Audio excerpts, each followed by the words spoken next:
Alright guys, what's up? Welcome to the Minute channel. We are ready to talk about this Final Fantasy VII. I have a lot of thoughts, a lot of things I want to say about it. I've been talking to David about it for some time, and I think we're good to start to talk about it.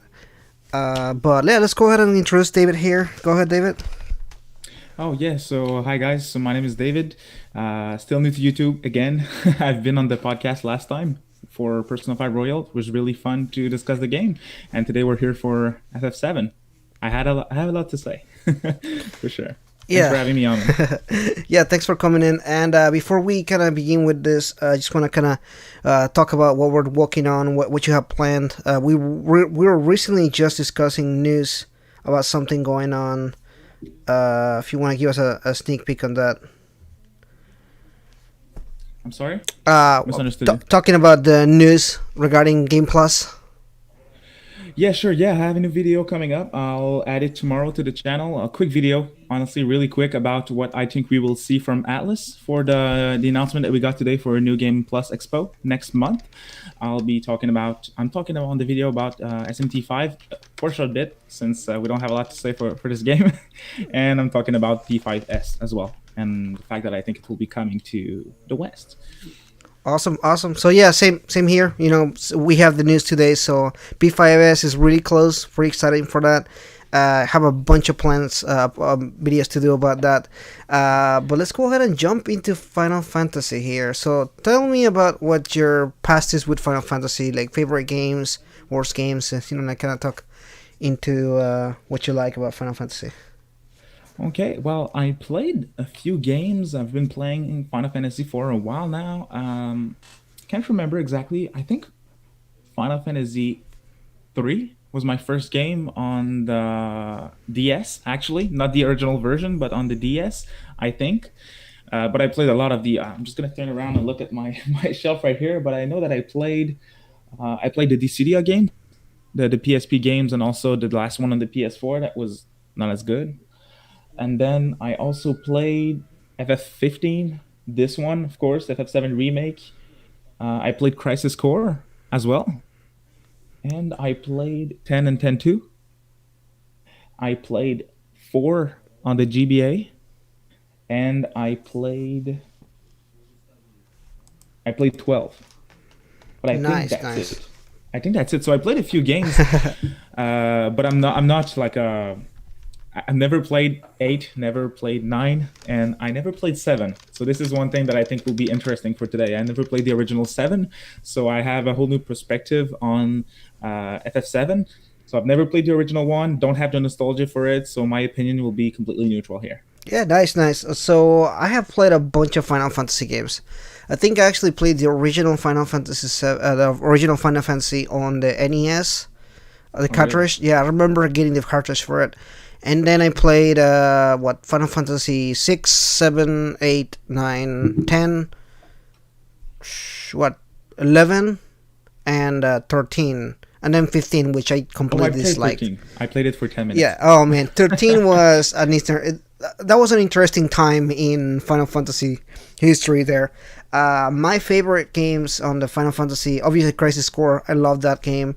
I actually Me loved it too. more than original FF7, just because the storyline just made more sense. It was more streamlined, and the gameplay was really good for that game. Yeah, it was. Uh, I was surprised for the PSP was good. yeah, and then obviously I like Final Fantasy X. That's my favorite Final Fantasy, and I like seven. It's not my favorite one. I think 8 and 9 are better than seven.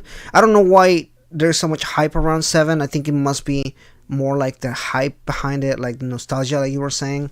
Hmm. So I don't have nostalgia for seven per se. Yeah, I didn't grow up with it like a Okay. lot of people did. So Do you uh, remember when you played it? I do. I mean, I have I'm literally staring at my PlayStation One copy. I played it. Let's see. I never. When I was young, I was never into RPGs. It was much Okay. much more later on my teens where I was kind of like, I really like RPGs now, and I Mm, started playing a bunch of them. That's when I literally like I was just buying same. RPGs and everything. But during my youth, like a young guy, I wasn't really playing Final Fantasy.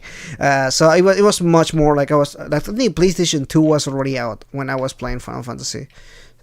So seven wasn't like I didn't grow up with it like a lot of people did. Okay, Uh, same. And yeah, people are saying that Seven is like one of the greatest RPGs of all time. it's an interesting And take. You know, I think you can. It's one of those things where you can agree to disagree kind of thing. Like there's a lot of people that like a lot of games.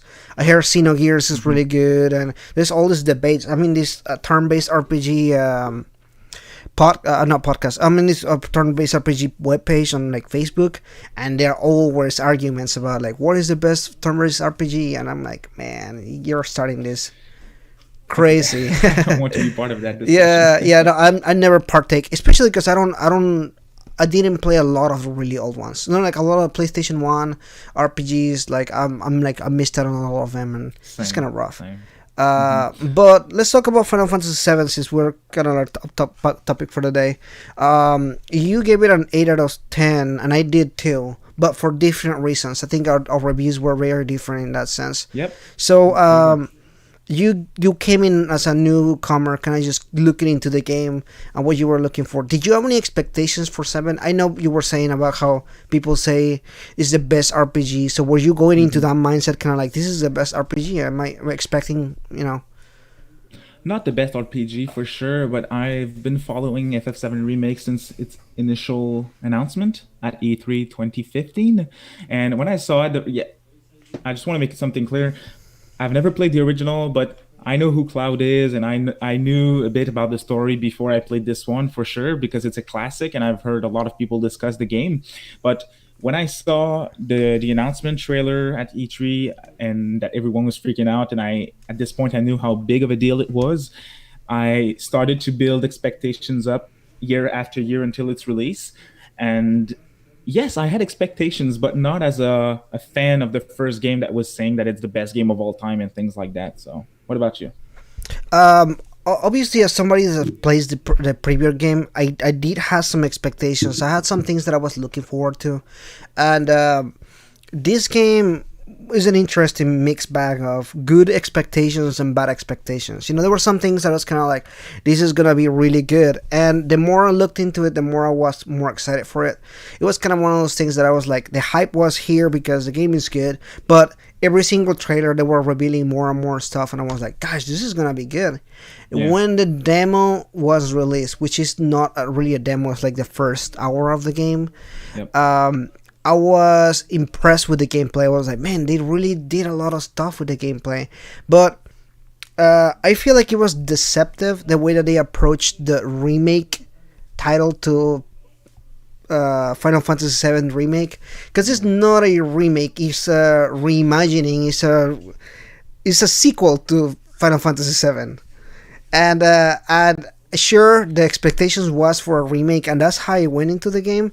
But the more I Gotcha. played it, I was like, wow, this is not a remake, this is something else. And Something new. yeah, something new. And I think this is really interesting because this is the first of its kind. I never seen a game do this before, ever, in any kind of situation. I cannot think of a single game that's ever done something like this. A 20-year-old game that just suddenly gets a sequel to it, in a sense, because this is really a continuation to a game.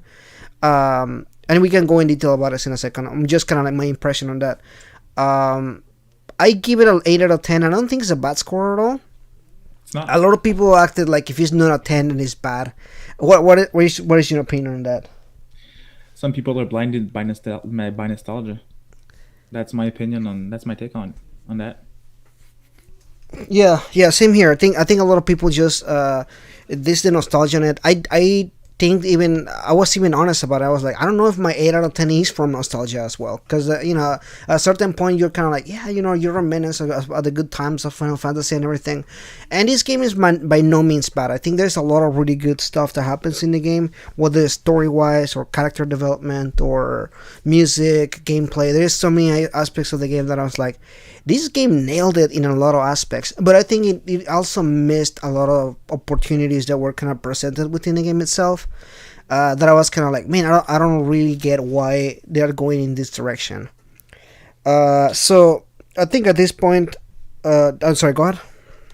It's hard to when you build up the hype for a game that you want to remake in that case for 5 years and a lot of your fans are considering your game that you want to remake as one of the best RPGs of all time, I knew before I went into the game that the expectations would not be met for everyone. Hmm. I think it's not even possible to meet expectations where when they're that high.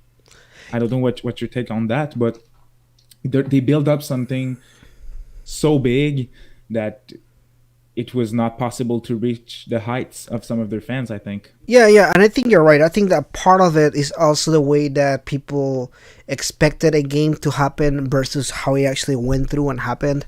I think overall the game, like you said, the hype is up here. There's no way you can meet hype ever in any game possible. Whether it's Red Dead Redemption a couple years ago, it came out and was like, okay, well, this game isn't for me. A lot of people really like the game. Every year there's gonna be a game that has a lot of hype and is either fall short really badly or it kind of accomplishes that, but it's no game is ever gonna grab everybody. Mm-hmm. There's always gonna be a critic. There's always gonna be somebody that doesn't like certain aspects to it. But I think a lot of the concerns in this particular game are pretty valid. I think there's some of the stuff that I saw that I was kind of like, yeah, I just don't see it, working out any other way in a good way, kind of thing. But let's go ahead and talk about spoilers and kind of more in detail about what we're talking about. I feel like I'm going in circles about it without actually saying anything. So, how was the story for you as far as what the plot looked like? Did it make sense to you? Did it have some things that you were kind of like, what the fuck is going on right now? Yeah, that's an interesting question right here. You see, for the story, I talked about it briefly in my review, but there's a certain point in the story where as a newcomer, I was lost. I was like, I understood at first, but now I don't really. It was hard for me to predict where they were heading with the game and with the story at a certain point. So I was lost for a while, and honestly, as you said, I remember you said it in your review. I really feel like there's a problem with the pacing of the story because I play a lot of RPGs, and some of them have sometimes some complicated stories. SMT tends to do that sometimes in certain games, and I can still follow the story. I can still understand everything, but with this release, sometimes I was just not following 100% of everything. It was made clear later on in the story, but it was not clear at a certain point, and that's why I put it down. That's one of the reasons why I put the game down for a few days and then finished it. So Yeah, yeah. I yeah, I was actually in the same boat as you. If you guys weren't on the last podcast, we were actually talking about it, and I was saying I don't think I want to finish the game. And we are talking about it with Spencer. Spencer was like, "Oh, it gets better once you reach a certain point in the story." And I was like, "Yeah, but a game doesn't need to do that." And I know a lot of games do that, where there's a peak point where the story just grabs you. But the fact that you have to play more than half of the story for you to reach there, it's a serious problem in and of itself. And I know I was a little bit softer on my review on that one, but I seriously think that I don't want to spend 20 hours for me to get good at kind of like the story to get good or whatever. Not that the beginning wasn't good. I feel like the first 5 hours of the story were pretty grabbing. Like the story was interesting. It was building the characters, and you had these little missions that you were doing and everything was like building up and everything. I thought there was a good momentum, but as soon as you kind of get separated from the group and you're kind of on your own, and I think right after you meet Aerith, it kind of like the yeah, story just kind of starts dragging down. Like I feel like on the original story it goes faster. Like it just jumps into the next thing. But over here, you're kind of like, oh, you have to do this side quest for us to move the story forward. And yeah. you're over here like finding kids and trying to like find a reporter or whatever. All this Finding cats. random, yeah, these cats, yeah, like all this random quest that I was kind of like, man, I just want to continue the story. I really don't care for this. Um, but the other thing that bothered me is the aspect of how linear this game is when it comes to the actual Oh RPG yeah. battling. In any RPG, whether it's Persona or SMT or Mario RPG or whatever, levels are important. And in this game, levels are important. But the only way you're going to level up is for you to play the story, because that's the only times where battles happen. Battles are completely scripted in this game, so it's not, you don't have a way for you to go and grind. Maybe you want to skip some quest because you don't want to do the quest, but then if you don't do the quest, you're gonna be lower level, and so it's kind of like you have to do it. So that was my issue with that. And Hmm. On which difficulty did you play the game? I played it on, I think it was either normal or the one after normal. Is it hard or what is it? What is I don't know. I played it on normal, And so I some. was wondering because on my part, I did zero grinding for the game, Mhm. and I I'd say that pretty much every single boss I had no issues with, Mhm. except like I think it's what's his name? I think it's Rufus. Is that how you say it? The Yeah, one with the yeah. dog near the end. So we're going into spoilers right now, right? Yeah, we've been spoilers. Okay, okay, cool. uh, So I think it's this fight. Yeah, that I had to retry a few times, yeah. but never grind, and No, I no. did I very few side that's what I quests. mean. That's what I mean about it. It's like there's no grinding No because grinding. the Okay, sorry, I story just misunderstood. doesn't allow you to. There's no way for you to go back and fight more. You know, because one thing that I will say about this game that does really good is the gameplay. The gameplay is addictive. It gets you. The combat is really interesting. You get to do kind of like the turn based, but in actual time and everything, and it's really smooth. I really enjoy the combat. My issue with that is I don't get enough of it. There's some sections where you're not doing any combat for a long time, and it's just you may play for 3 hours, and the only combat that you did was like three slimes or whatever. Mm. And as some, Then I don't know, like somebody that likes RPGs, I go for the gameplay. The gameplay is what keeps me playing the game. You know, otherwise it's just a story, a movie, really. mm, the honestly the combat is one of the best aspects of this game. I think, Yeah. if it's not the best, in my opinion. I really like they did something new, and it worked, and it works really well. I heard that it was your take on it, and as well, but right at the beginning, I did not play the demo once it came out. I just skipped it. I tend to do that with demos sometimes. I don't know Hmm. why. I'm just waiting for the complete release. If I know that I'll pick it up. Right. But when I played that first and I beat the Scorpion boss and all of that, I was like, whoa, they did something cool with the combat. And I Hmm. really think it's one of the best aspects of the game. That and the music. The soundtrack is awesome. But that's classic Final Fantasy right here. But Hmm. the soundtrack is awesome as well.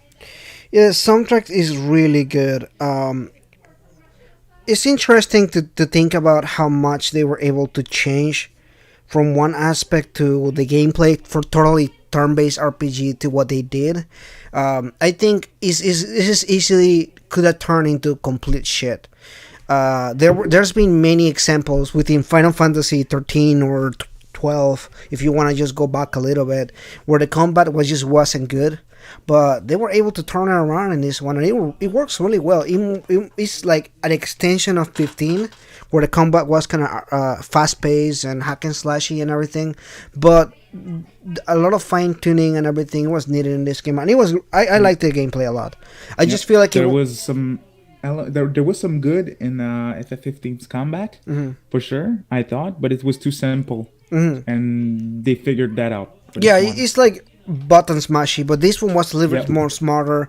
You had things to do and everything like that. You could change things and everything. You had to pay attention. I like that. Um, Hmm. But one question that I yeah, have go ahead. while we're on topic, there's something that you'll be able to tell me what happened for you, but the equipment management on the game, like where you have to buy items and equipment and then Hmm. equip it, I I skipped that. It Oh, feels what? weird to say, but Uh, I did not buy any equipment. I just took the equipment that I found, the weapons that I found, and it did not. How can I say it? It did not change my experience, and it mhm. worked well, even if I did not care about that. I cared about the materials, but not about the actual equipment that much. I just when Ah, I I was see. picking up like knuckles for Tifa, for example, I was looking at the stats and I was like, okay, that's better than what I have, and then I just put it on her and then upgrade the weapon afterwards. So I just was not working toward getting some certain equipments. Hmm. I have another game in mind, which is Dragon Quest 11 Hmm. that I played, and on this game it's completely different. The equipment mattered, and I was Hmm. grinding sometimes and tried to get more money to buy more items. Hmm. So I don't know what you experienced for that Yeah, time this in the was. for the equipments and weapons. Yeah, this is an interesting thing for me, and you're right because Persona is the same way. equipment matters, but you don't really marry your equipment. You find whatever equipment you like. You know, like as whatever's the strongest equipment, that's what you equip on it or whatever. Exactly. That's And exactly what I wanted to say. Final Fantasy 7 particularly has a thing where you can evolve your equipment over time. The difference in equipment really comes to your style of gameplay. For example, I went for a dark mage only, so my entire party was focusing on dark mage magic. So pretty much everybody was just focused on doing magic. Attacks were like, my thing was that attack in this game is negligible. When you're slashing your sword, you're not gonna kill anything with your sword. It's really with your attacks, with your special attacks and your magics and everything that you really do your thing. So I determined that using magic was the best way to do it. So I focused all my equipment on magic. Especially during the closer to the end. There's certain bosses when You can't even you hit them. yeah, exactly. There's one boss. You might have the name. I don't. It's the boss where you're playing with Barrett and with Aerith, with both of them. And this one was intense. I was if you don't hit with the right move at the right time and you don't use the magic and you don't find the weakness for the boss, you just Oh, can it's do it. it's like Can do it. the three different bosses, the elemental bosses. Was that the one like electricity and one was fire and the one was like? No, no, that's not the no that not that one. Just a bit before. It's the one where you sometimes there's there's a light glowing out of the cannon, and with Barrett you gotta shoot. Well, that's what I did with Barrett. I shoot inside the cannon. It's like a robot. I think it's Oh, it's I'll one try of to the find. many robots you fight. Yeah, yeah, yeah. Got it. I think I know what you're talking about. Yeah. Yeah, I don't exactly remember, but this was one of the fights where if you don't find the weakness, if you don't find the right magic, the right move to use, it doesn't work. Right, So right. I Yeah. appreciate that. I appreciate that because you Yeah, gotta yeah. think in comparison to FF15. You gotta think before you Yeah. act. No, definitely, and I think there was a good aspect to it. I feel like this was a little dumbed down in a sense where it was very easy to kind of like you were saying, like you don't really have to go on and get this additional items or the customization doesn't really matter too much. I wish that they had maybe worked on that a little bit more because I thought it was a really interesting aspect of the game. The frankly, I got all the weapons and I have like 5 weapons. Yeah, So you didn't exactly. miss out much on that one, right? So I feel like they could have worked a little more on that. But moving from gameplay, I want to talk a little bit about the characters because I feel that the characters had a lot of development in this game. Even characters that in the original game were actually just side characters or just kind of random characters that Do you die. have an example for me? Yeah, yeah, of course. Sorry to interrupt, but I'm curious. Okay, so Wedge, what's the other, the fat guy, and then Jesse. Those are side Jesse. characters on the original game. They actually Okay. die in the original game. Okay. So their interactions with Cloud are almost non-existent. Completely, Oh, like almost like interesting. you hang out with them for maybe like 10 minutes, and then they don't really show up for much longer, and then they die at the end of that same part. The Okay. part where the way you think they died, but then you see them that they survived or whatever. Yeah. In the original game, They they kind of died. They died, so they didn't really matter. So when I was playing this game, I'm like, man, they're really working you hard to kind of get you those heart wrenching moments. I was very disappointed that they survived because my whole thing is it would have mattered if they died because you get kind of like that emotional moment. You spend so much time with them. You spend like the first 10 hours of the game with them. Yeah. So my thing was that they developed all these characters all the way to where they die, and you feel bad for them, right? Which would have been much better than everybody survived and there was no causality or anything like that. I felt that was kind of like a missed opportunity there, just because originally again they died. That's why the specters things that kept on showing up. What are they called? The whispers The whispers of whatever. of fate. Yeah, whispers of fate. They're supposed to make sure that everything stays the same, Yeah. but I mean they failed miserably because we obviously see a lot of changes in it. But that was But one this of the is something changes here. that I did not get at 1st. Mhm. I was just I don't know if that's what they tried to I don't know if that's what they tried to do with them, the Whispers of Fate. But during the first few chapters, I talked about that in my review. But I was not understanding their purpose. I was like, they're a weird ghost. Are they enemy? Are they friends? And I did not get it. But at a certain point, Yeah, I think and even at it's the really end, you late. don't really understand because it and we can talk about this because we're in spoilers here, but I felt that they were poorly utilized. They are actually originally on this game. They were not in the original game. That's a big change. In the, I don't know if you know that or not. Do you know Yep, that? I heard about Okay. that. So the whole concept of them is that they are supposed to stop things from changing, right? But throughout the story, we see that there is a bunch of changes and a bunch of little things they keep doing. Every time that they show up, the story is changing in some kind of way. Hmm. But when you get to the fight with Sephiroth and everything, you see that they're actually kind of protecting him in a sense. They're definitely for him for the majority of the fight on that part of anything. And Hmm. I was like, I'm not really sure because in original Final Fantasy, and I'm just gonna spoil Final Fantasy the original game because it doesn't really matter at this point. They change him plot anyway. He gets killed, and that's kind of like that's fate. Fate still kills Sephiroth at the end. So Hmm. I don't understand what the matter is whether he dies now or he dies Later. later. So that whole plot, I was like, that doesn't really make sense because he's destined to fail. He's destined to die. So the good guys are destined to win in this case. Sure, casualties happens and everything happens, but what does it matter whether it's now or whether it's later? So Hmm. I don't know, You're that right. that bothered me a lot. But I don't know. I don't know if this is a good change or a bad change. I guess we'll find out over time. I feel like a lot of things weren't really explained at all in this case. Like what is going on with Aerith as far as like how does she know about the whispers and what does she Yeah, know? that's something that I found was weird. Yeah, yeah, and obviously there's a lot of this game raised more questions than answers really, and I don't know if I liked it a whole lot or not. I think some people really like the new stuff because it's new and you don't know what's gonna happen next and everything, but at the same time I feel like they build up some things that they could explain on this maybe a little bit more. Hmm. Um but I don't know. I liked some of the changes. Like I said, the character development for the side characters was excellent. Spending so much time with Wedge and oh man, what's his name? The chubby guy. Completely forgot his name right Oh, now. Wedge is the chubby guy. Wedge is the chubby guy. Where's the other Yeah, guy's name? the other guy's name. That's what I'm thinking about since we've talked Uh, about them. Jesse. yeah, all three of them have the storylines and everything like that, and I love that. I thought it was such an interesting concept.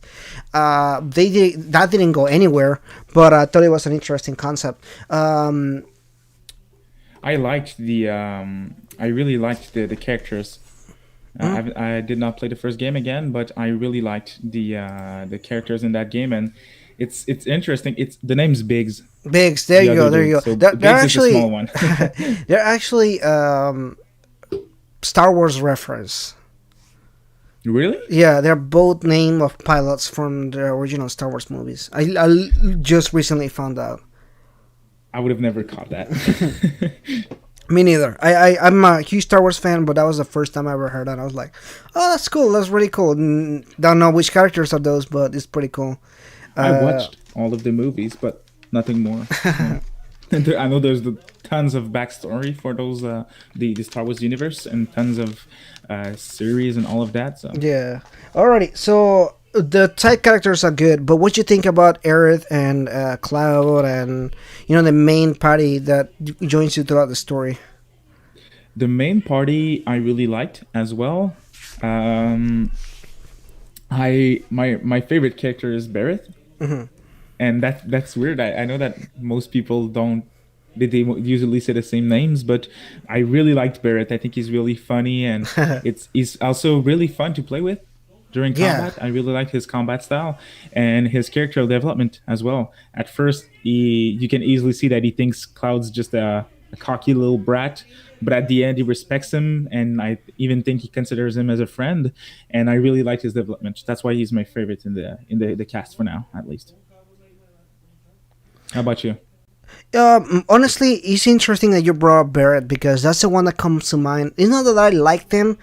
Uh, I just thought that he was really well worked on. Hmm. Uh, at the beginning of the story, when you meet him, he's a total asshole towards you, Yeah, and he is. you meet him, you meet his daughter, you see his cause. He knows more than he really talks about. There's something behind a lot of his stuff that he doesn't really talk about. But I love how much they've developed him. I don't think the daughter was in the original game actually. I think that was just a completely new added thing. I don't recall her at all. I may be wrong here, but I don't recall him having a daughter at all. His daughter, Marlene. Yeah, I don't recall Oh, her really? being there at all. I don't know why. I don't think she was part of the original game. But in this Oh, game, she plays a role in which he kind of like shows his human side, his more yeah. softer side, and everything, and the whole thing and everything. I love the character development for him. He just went from this like tough guy, we're Yeah. gonna blow up the generators, to kind of like, I will give up everything for my daughter kind of thing. And he was a really well written character. Aerith was the one character that I felt that she was lacking in some aspects. Obviously, they want to leave kind of like the mystery for her character and Hmm. everything, but I felt like there were a lot of layers that didn't make sense. As somebody that played the game before, and I'm sure you played, no, you don't play the game, but you played Crisis Core. You know that she Yep. was with Zack before, and Zack's Hmm. still alive in this scenario, in another dimension, kind of, sort of, maybe. Uh, That's what I understood. yeah, it's a different dimension. But at the end of the day, I was kind of like, what is going on? What is gonna happen? Because she kind of starts this relationship with Cloud, not really in a romantic way. I don't know if it's a romantic way or not. A lot of people see it that way. I kind of see it that way too, but kind of at the same time, kind of like, well, what's gonna happen here? I need explanations here. It's hard to tell. I don't even know honestly. Well, again, I don't know what happens in the. I don't know much about the whole story Hmm. before I played this one, so I don't know if there's like relationships aspects that happen in the original. Hmm.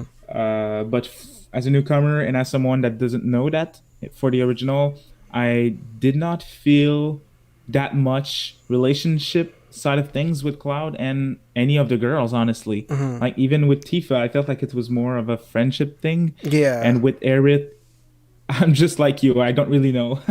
You know, Hard to tell. it's It it's was easier interesting to gauge because with Zach. people always pair them together. It's always been a thing. It's always Hmm. been universally accepted that they were kind of like a thing. My problem with Cloud, and I think it was a problem in the original game, but this one is really apparent because you have HD graphics and you can hear his expression. He just doesn't really change much. Was that he? I don't know if he's because he's a soldier, maybe suffers from PTSD and other stuff. Would you actually see him? Yeah. But basically, he has like almost no emotion to a lot of parts, and he's really. I found him a really unrelatable character for a lot of things. Like there were no some parts was kind of. It's just like man, like act some say something. Like I don't know. It was a good quality when almost at the end, right before they go rescue Aerith, he gives Tifa a hug. And they have like this emotional moment.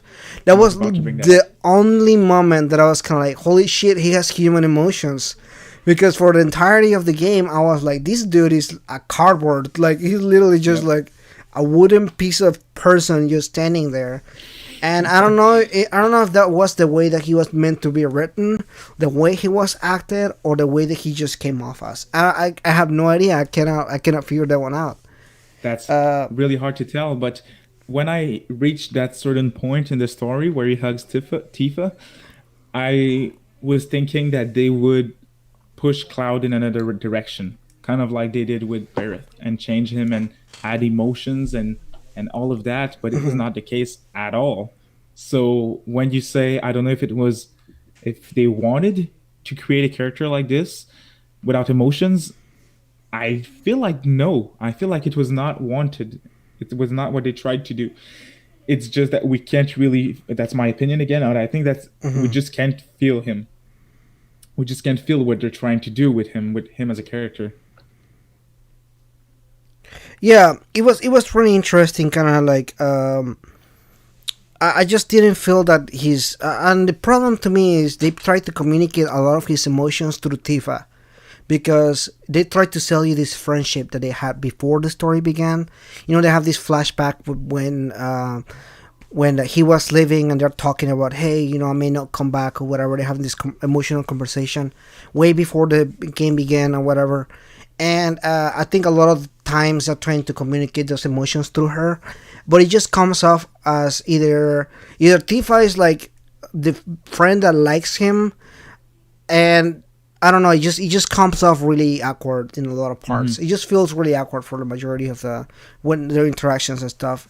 I feel I get the vibe of friendship, but I don't get the vibe of like is something gonna happen. You know, it's just so awkward and kind of weird to know if it's gonna happen or not. They might develop on that, especially for the next few parts of the game. Hmm. I don't know if they will. I feel like they won't, but maybe they will see what people are saying. I don't know. Did you watch other reviews for the game? Honestly, I didn't because I always try to kind of go into a game blind, so I don't really check out reviews afterwards. Okay. Before that, but then afterwards, I don't want to look at a review because I want to review the game first. So I haven't seen Okay. much of other people's thoughts. I saw a couple of videos here. Majority of people just love the game and they really liked it a whole lot. And when I played, I was like, man, there's something wrong with me.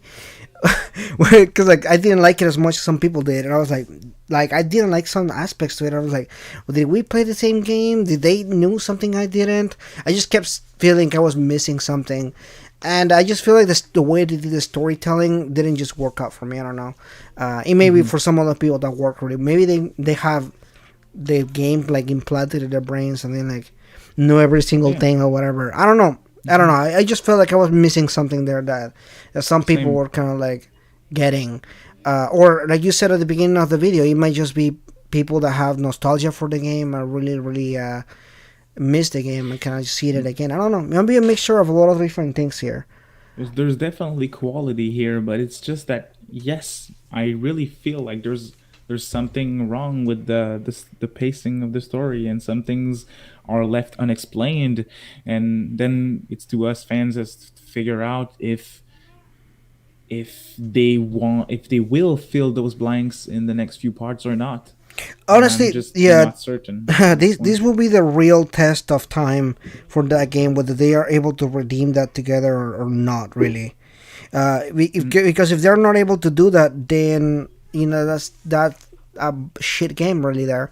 But if they're able mm, to kind of build it up and get that all the points together and the loose ends and everything, this could be a game of the year or really an interesting experience. Like I said earlier, this is the first time that we get a game like this where it's yeah. not truly a remake. It's more like a sequel to an old game with new graphics and getting a story reworked again. So I'm just curious to see how it's going to turn out, really. More than anything else, Mhm. although I was disappointed in different aspects, I think that the story can still go in a really good direction. It's Yeah. just kind of like a matter of where it goes, really.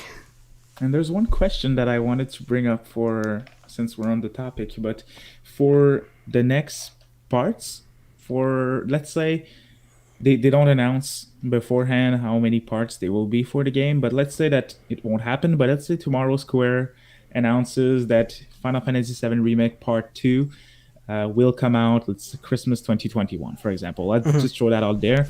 Is it a day one purchase for you at this point without knowing Um, anything about the Part 2? no, it's not. Okay, I think interesting. playing what I've played so far, I may just have to wait until the trilogy comes out and I can sit down and play the game. The issue that I have with games like this, and I mean the games where they depend on you to follow the story through, is that when you play three games in three different timelines, let's say you play one in 2010 and then you play the next one in 2015 and then you play the next one 3 years later, there's a gap of years where you kind of lose ends in the story, lose things in the story where you're kind of like, it doesn't have that emotional attachment anymore. Character development can go to whack if you don't kind of play them in succession. So no, this is not a day one purchase for me. I think I'm good after the last game comes out. That's when I'll probably get it and gonna play it again, unless everybody tells me that the game is really good and the story was arranged in a different way or something like that. Um, but for now, no. What about you? You said everything. That's exactly my thoughts. Like I this game with the expectations that I had that were tempered, I knew that I wanted it day one and I pre-ordered it, which is something that I don't do very often for games, but I pre-ordered that one, played it, and then I have my answer and no, I won't purchase it day one for the next parts. I'll just wait until like a price drop and play. I will play them for sure, because I want to experience the whole package. Mhm. But as you said, I will definitely be able to wait until the full package or until the game is very cheap. Yeah, I think that's the other thing that kind of brings a question that I wanted to. That was actually a point that I had here. Did you think that this game was worth it as a $60 game that has only a portion, one third of the actual story? Did you think that is fair for people to actually do that? That's a very good question. And at first when they announced that, when I remember I listened to some videos and people were saying that the game would be split and then you'd have multiple parts to buy to play the whole package, I was really bummed. But now my take on it is different because I feel like we're paying $60 for a game and a new release, and it's not as complete as this game is. You got to Mhm. look at it with what's this game, Final Fantasy VII Remake, this, if you we can say part one at this point, is it as complete as another $60 game that you might buy tomorrow that comes out this Friday, for example? Yeah. And if you compare it that way, I really feel like, yeah, yes, it's worth the price. There's content and it's quality content Mhm. that you'll play as well. I mean, I give it an 8 out of 10. We're roasting the game now, but there's a lot of good stuff in the Right, game, right, and right. yes, I feel like it's worth the price point. Mhm. But if you look at it from only the first idea that I had that I described a few minutes ago, where Final Fantasy VII is a complete game and Square remade it and split it in multiple parts. No, you can justify it. But after I played it and I experienced it, I feel like it's worth it. I don't know Mhm. what you think. Yeah, I think so too. I think it's definitely worth the money. If you're interested in the game, if you haven't already played it, um, I think it's interesting to see how this kind of plays out on everything. Because again, this is the first type of game that we get of this kind. I've never seen anything close to this kind of stuff. So it's always kind of hard to kind of like, well, this is this good or not? You know, what's gonna happen with other games like that? But at the same time, if you think of other $60 games that I played in the last year, I don't think I've ever played. I don't think I've played a single non-complete game in this particular case. Obviously, games that set up for a sequel. Like I remember God of War. You know, at the end of God of War PS4. Have you played a game? No, I did Wow. not. Okay, you need to play the game. The game sets up for a sequel, and it's very obvious that they're looking for a sequel. But the Okay. game has a beginning, a middle, and an end. The story itself goes through the entire arc of a story, so it goes through the entire thing. I feel like this game kind of sort of tries to do that, but it kind of leaves you in a place where there's not really a satisfying ending to the particular arc. Okay. So looking at from this perspective, I can see where you're coming from. There are definitely a lot of shit games out there that come out every year that people Yeah. pay $60 for. I mean, and a bunch of EA You know, games come to mind. And I'm not even trying to roast on EA right now, but oh, I have a game to bring. Man. I have a game right here on the shelf, and oh boy, all right, go ahead, go you'll ahead. laugh. What game is But this? one of the games that I paid $60 for when it came out, Hmm. PS4, The Order, 1886. Oh wow. Okay. Well, we're having this I conversation am one right of the 10 people that paid now. $60 for that game. Do you know how And much I after paid for that five game? hours, I was done. Do you know how much I paid for that game? That's that you feel ripped off. Like someone just smashed me when I was walking on the street and took my wallet. That's basically what happened Oh here. man. Okay. So I have my own thoughts on that game that I really wanted to do on a video at some point. I paid $10 for that game, and you know what? This game is worth more than $10, but it's not worth $60. It's not bad. It's not even a bad Hmm. game. If I overlook the fact that I paid 60 for it, it's not bad. The story was okay. It was fun and Hmm. well, yeah, the ending was shit. I don't even remember the ending. Actually, They it's set up a really sequel. forgettable. The I remember that I disliked the ending, but Yeah. it's still a cool experience. The gameplay was pretty fun. The graphics were cool at the time. They were good, Mhm. but $60, that was a stretch. really. Yeah, it's definitely that. So one game that I'm thinking of is Mass Effect Andromeda. Okay, great Um, pick I was for, also for what we're talking about. I mean, yeah, like games that are just kind of incomplete. They come out and they just don't. They're just not good in quality. But at the same time, there are some games that I played that are like 4 6 hours long. That I'm like, yeah, this is worth the $60 price. I recently played Resident Evil 3, which we talked in private, yep, I knew and that you would bring this one up. on my review, I said that I wasn't gonna take any points off because the gameplay itself and the replayability of the game is there. For example, Resident Evil 3 has a full online mode that you can play with friends or whatever. It has multiple playthroughs that you can play. Honestly, complete truthful here, I don't see myself replaying Final Fantasy VII, the remake. I was actually pretty upset that I bought a digital copy of it because I can't sell it. And Hmm. doesn't mean that I hated Final Fantasy VII. I just don't see any point on replaying the game. Like it's an experience that you can only experience once. Nothing in the game is ever gonna change for playing it multiple times. There's no value to doing it. You're not wrong. I don't see myself playing the game again either. I really, really don't feel like playing it again. I was thinking to replay Crisis Core afterwards, but this one I don't think so, and not soon at least. Right, and I don't think the game again. I don't think the game is a bad game. I think there's so many good qualities for it, and we can go ahead and talk about some of the good stuff here. We praise the story bits and the character development. The music, like you said, is fantastic. I think it has a really It good is. soundtrack. If not one of the best soundtracks of this year, if you put pair it something like Persona, which I also really like the soundtrack. I Persona can't was better. I can't really think of any other games that had a soundtrack as good as this one this year so far. Not that we had many games this year. Yep, big uh, name. it's been a pretty shit year for games so far, and I know people say that all the time, but this year I really mean it. Where I think I play, when Spencer was asking us what was our game of the year, I was like, That was dude, funny. I played like 4 games this year. I If don't even know if I played 4 games, dude. and 3 of them were in the last month. I finished Resident Evil 3, Final Fantasy 7, and Persona within like days from each other. So Which game came out that this year? It's funny that we're talking about that, but I want to see, man. I don't even know if I played more than 2 games wait, this wait, wait, year. wait. There's another one. There was another one that came out in January. You may not play that. That was Tokyo Mirage Sessions.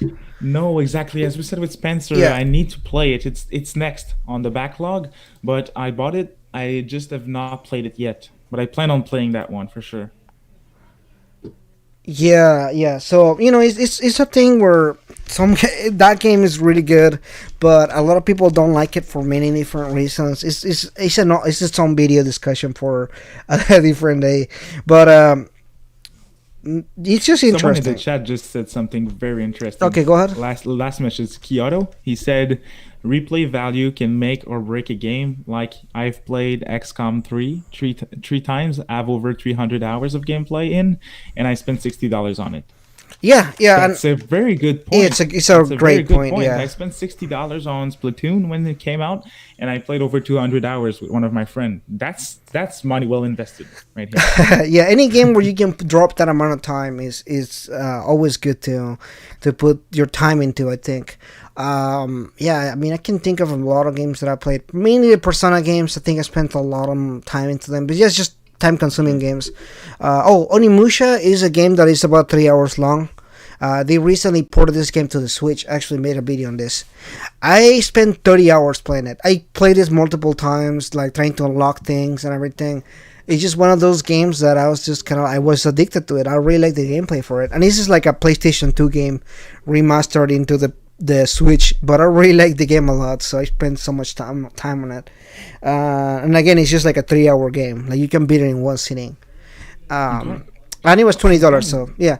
Anyway, your example with RE3 was really good. Like you can enjoy length for a game is not the only thing that's important, mhm. but we're paying $60 for a brand new game, so I can't just overlook the length of a game for myself Right, personally. right. No, I think it depends also if it's a property or something you're already invested on too. I think investment in a sentimental value is also important. For example, Yes. if I was announced a new Persona game, and the game was 5 hours long, I will probably still pay $60 for it, because my value for Persona games is more than my value for another game that is also 5 hours long. Like there are some games that are gonna give you a different emotional value to them. I don't know if I'm coming across as kind of weird about it, but No, I get you for sure. And I don't have an example right here on the top of my mind, but another thing that I can say, like your example with a 5 hour Persona game is a great one. But another thing that we can say on that front is we're paying 50, we're paying 40 sometimes, and we're paying 60 even for remakes or ports of some games. I'm I do that very often, so that proves something as well. Sometimes you just want to replay a certain game on on a different platform, and yeah. you just deal with the price. That happens as well. Yeah, that's true. That's really true. But I want to move from here to talk about the graphics and the performance in the game itself. Getting back to Final Fantasy a little bit here. The game, I said in my review, this is a beautiful, ugly game. Because the character models for the game and the ambience and the kind of like the tone that they looked for the game looked really good. The game look itself, the characters look really realistic. I like the close-ups, and you can kind of see the pores in their skin and everything. I was like, holy shit! I went into a lot of detail about this game, but when you're walking around and you see a random wooden plank on the side, and it has the ugliest, I don't know. It's just so Yeah. ugly, and or the floor. You look down into the floor, and it looks like it's for a PlayStation 2 game or a GameCube game. I'm like, what is going on with this game? Am I playing the same game? Hmm. And I had a screenshot. I think I sent you a screenshot, right? Yes, I did see it. Is Cloud standing full HD graphics, and everything looks really HD, and the guy standing right next to him looks like a potato, and and I Yeah. was like, whoa, there's an issue right there. Uh, Yeah, for sure. And I know when we talked about it when you sent the picture, I know that I told you I'm not a graphics guy. I mean, my GameCube's plugged in right there, and I play the games all the time, and I don't have any problem with that. mhm. But when for this games, it is different. Everything's beautiful, but then there's 10 or 5% of the game that it's really ugly. That just takes me off of the setting for the game. I'm not in anymore when I see that. It's like, oh wow, everything's beautiful. Look at the characters. Look at the sky and all of that. But oh dang, look at the look at the floor, man. That's it's just I don't know, man. They there's a little polish that's missing at certain points for sure. But Yeah. that doesn't matter that Mhm. much to me, It honestly. doesn't matter, but I think that's what I wanted to bring this up. You said you followed this game when it was originally announced, maybe like 10 years Yes. ago. This game had a really difficult development time, just like it did with Final Fantasy 15. And for some of you that may or may not know, this game went through multiple studios when they were trying to make it. Originally, this was gonna be made by a third party company who, I mean, and they spent millions of dollars in assets and stuff and everything. And then I guess Square Enix decided to take the game into their own hands, and they completely rehashed everything and reworked it again. I remember it being really big news there. They even lost a director for that and everything.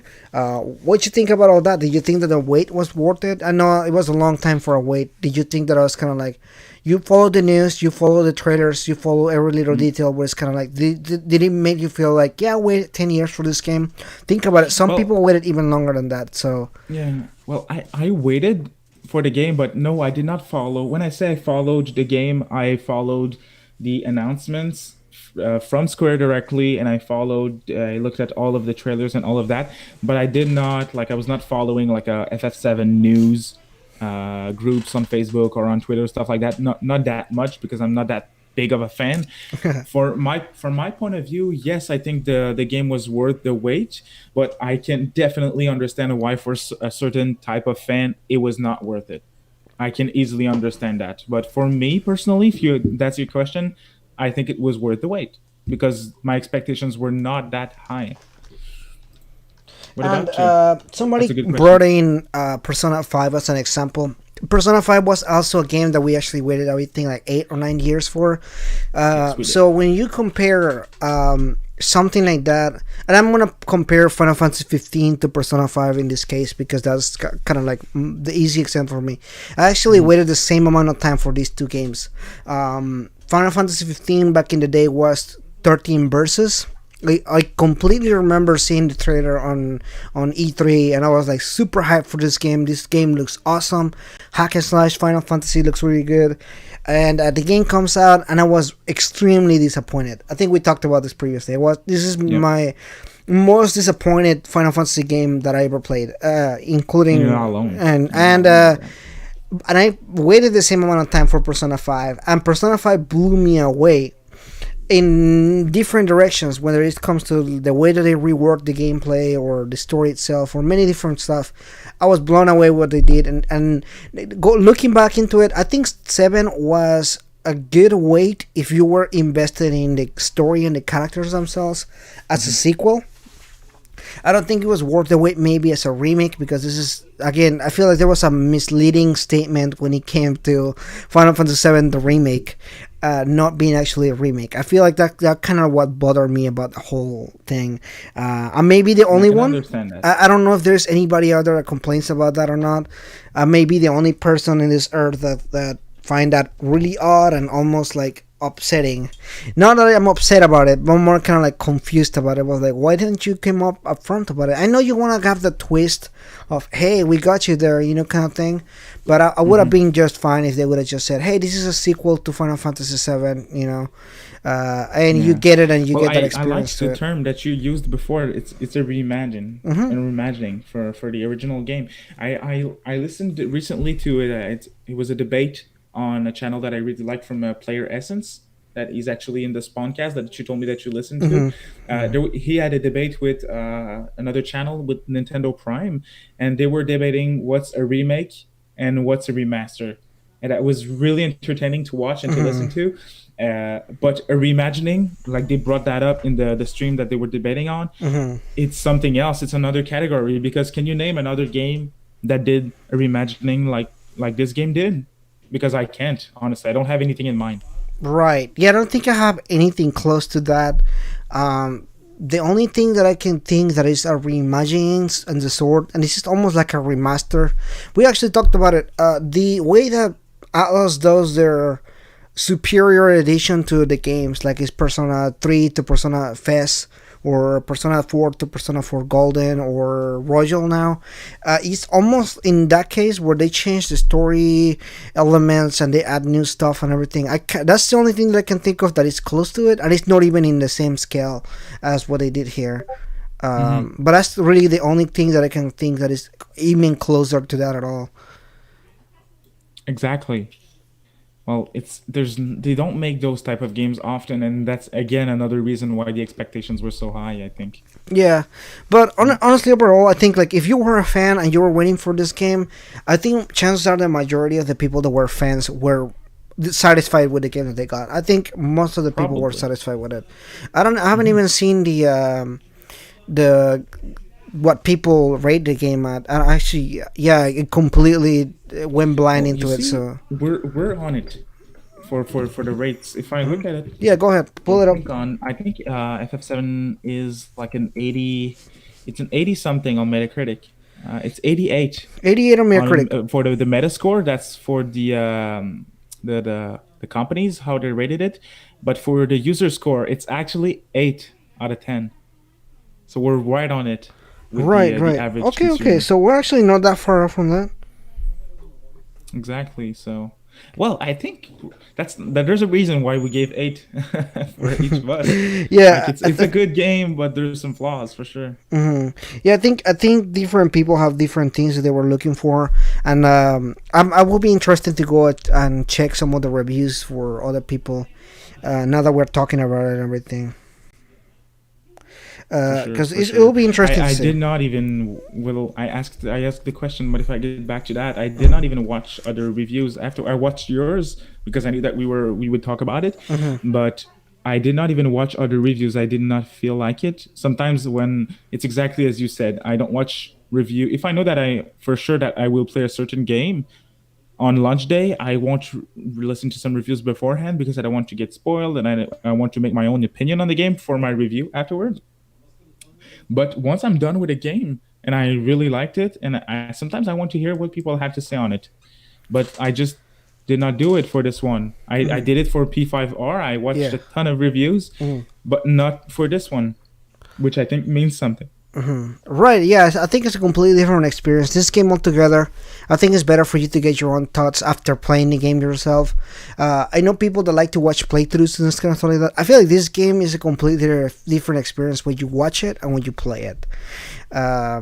Like a lot of games, I feel some games are just worth the play and kind of just getting your own thoughts together and everything. Mm. Um, Yeah, for sure. yeah, so was there anything regarding spoilers now that we want to kind of discuss, or anything that you had in mind that were kind of like. Well, we can discuss the actual ending of the game if you have some things to say about it. I Go have for it. some Yeah, I things to was actually say. going to jump in that direction. I just didn't know if you had any more things to add to our current conversation here. No, All on right, my go ahead. part, I think everything's been said on that front for the game, the rating, and all of that. Alrighty. So the end of this game. So spoilers at this point. If you haven't played the game, if you don't care for it, stay here. If you care, then we're about to discuss the actual spoilers of the ending here. You find out that this is one of the multiple universes again where things are happening, and the purpose of this game is to change fate itself. I guess your team is trying to fight fate. It's a very abstract idea. I think it's very abstract to have fate as kind of like the main, not antagonist really, because it's not really antagonist. Even though they are there, they're not really antagonists, but it's kind of like the main thing they're trying to overcome as the obstacle and everything. And I thought it was a really creative and interesting way to approach the idea of it. You have games that do time travel. You have games that do different things to kind of. But this is the first time that I've seen that they do something like this. Seeing Zach, for example, and kind of the scene where Zach is walking and they walk right in front of him, and you realize that this is not the same timeline or not the same dimension. I don't know what it is really. I guess you can call it timeline if you want to have it Yeah. that way. And they walk right next to each other, but they don't really see each other. And then you say the paper wrap that is different and everything like that. I think it's an interesting setup for an interesting story to tell. I feel like the story ended when it needed to continue a little bit more. Like you leave me in the spot where I kind of want to know more information on, kind of thing. And that's kind of like, I think a lot of people either dislike the ending or really like the ending. Where did you stand on that end? It's hard to tell. It's hard to tell because there's some things that I did not catch at first. I definitely, as you just explained, caught the fact that there's multiple timelines, or at least there's different universes. All of that, I got that with the scene with Zach again, but the small details that they showed, like the plastic bag with the mascot of Avalanche on it, that was different in Zach's scenes versus what you saw on for the logo on during the whole story. I did not get that at first, and I was wondering if you're not a 30-year-old fan of this game, how many people just caught that right away? And I think it's probably not a lot of people that caught it. At least as a newcomer, I just completely overlooked that part. But it was a cool shout out still to this to the old fans that probably caught it right away. But for myself, I think the ending was sometimes it's a bit cliche when they try to bring time travel and all of that in the frame, but Yeah. they did it pretty well. Honestly, it just did not impact me that much. I think that's my Yeah, problem with it. I think I said this in my review right before I finished my review. That was like the last couple things that I said. I said I don't think this game was made in mind for newcomers. I think this is strictly a game for fans, people that have followed the game through the years, people that are kind of like expecting the game to come through and everything. I think that was the game for them. That was their game and everything. So, when you see it and you're kind of like, well, this wasn't what I was expecting. In a different sense, I was very confused. I don't know what I was expecting here in that sense. Um, Overall, I didn't know what to expect when it came to the ending, when it came to the fate thing. But I think it was really well handled. I think it was really interesting, and of course, I want to know what happens next in that aspect. Like, is there a multiverse? Like, what's going on here? Like, why is Zack alive? Why is there another Cloud? You know, because at the end you see Zack is carrying Cloud right next to him, and and he's carrying the Zord and everything. I was like, well, I mean, something needs to happen here. I need to know something here. I'm missing Hmm. something, or, you know. And it's funny. I'm laughing because there's Star Bros in the Mhm. comment. Yeah. He's talking about Zach, and he's like, "We want Zach back because we loved Zach." And And I'm yeah, not he was saying a that. cool character. But Yeah, do you think they will bring him back like in a direct format? Like, do you think they will just bring him in the story with the other characters, with Cloud and stuff? I think this will be reaching the point where there is a multiverse kind of situation. Different situations are happening. Things we in the next game we may play as Zack and Cloud. You know, maybe they're a duo team or whatever, and they reach their own. What is this? What is this? Nilfgaard? What is it called? Is that Nilfgaard? The The what? Sorry, actual place they live in, Midgar. Midgard, yeah, Midgard.